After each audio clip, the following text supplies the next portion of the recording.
gasps, looking around. The room is empty. He rushes to the door. It won't open. He bangs desperately. "Mina, open the door." A shadowy figure stands in the hallway, cold eyes, a sinister smile. Whispering returns. The maid wasn't what she seemed. Good boys stay quiet. Do you think your maid is good to your child? Maybe you're wrong. Rohan was only 10 when his parents hired Mina, a middle-aged maid with a quiet demeanor. She had kind eyes, or so his parents believed. But Rohan knew better. At first, the changes were small. His favorite toy car went missing. His school books were torn. Mina would smile when his parents were around, but whisper in his ear when they weren't. "You're a bad boy, Rohan. No one likes bad boys." It started one night when he was lying in bed, staring at the ceiling. His parents had gone to a late-night work event. The house was eerily silent. Then he heard it. "Rohan," a slow, raspy whisper, so close it felt like it was right next to his ear. He sat up, heart pounding, but the room was empty. He ran to his door, only to find it locked from the outside. His breathing quickened. He banged on the door. "Mina! Mina, open the door." No answer. After what felt like an eternity, the lock clicked and the door creaked open.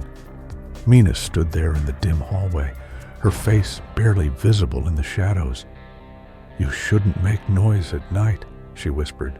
"Good boys stay quiet." Rohan's throat tightened. He wanted to scream, to call his parents, but something about her cold, empty stare froze him in place. From that night on, the nightmares began. He would wake up in the middle of the night feeling like someone was watching him. He felt invisible hands brushing against his skin, heard muffled laughter in the darkness. He started sleeping with the lights on. Then came the pinches. Whenever his parents weren't looking, Mina would pinch his arms, his back, the soft skin near his ribs, places no one would notice. "Say anything, and your parents will send you away," she whispered in his ear one evening, "to a boarding school far, far away." Rohan was too scared to tell. His parents already thought he was making things up. One evening, things took a darker turn.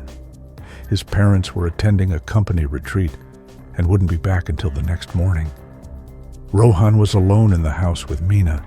After dinner, she stood by the doorway to his room watching him. "Are you scared of me, Rohan?" she asked, her voice almost playful. He didn't answer. She stepped closer. "You should be." That was it. He couldn't take it anymore.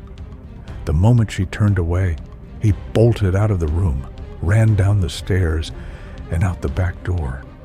The cold night air burned his lungs, but he didn't stop.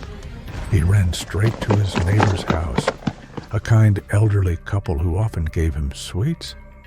When they opened the door and saw his tear-streaked face, they didn't hesitate. They called his parents. By morning, everything unraveled. His parents, furious and guilt-ridden, confronted Mina.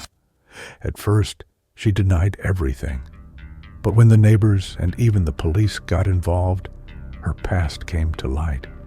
She had worked for other families before, and in every house, a child had complained about her. But no one had taken them seriously, until now. Mina was fired immediately. Rohan never saw her again. But the shadows she left behind lingered for a long time. So, stay aware, stay vigilant. Your child's safety starts with you. Trust their instincts. Because sometimes the real monsters don't hide under the bed, but walk among us.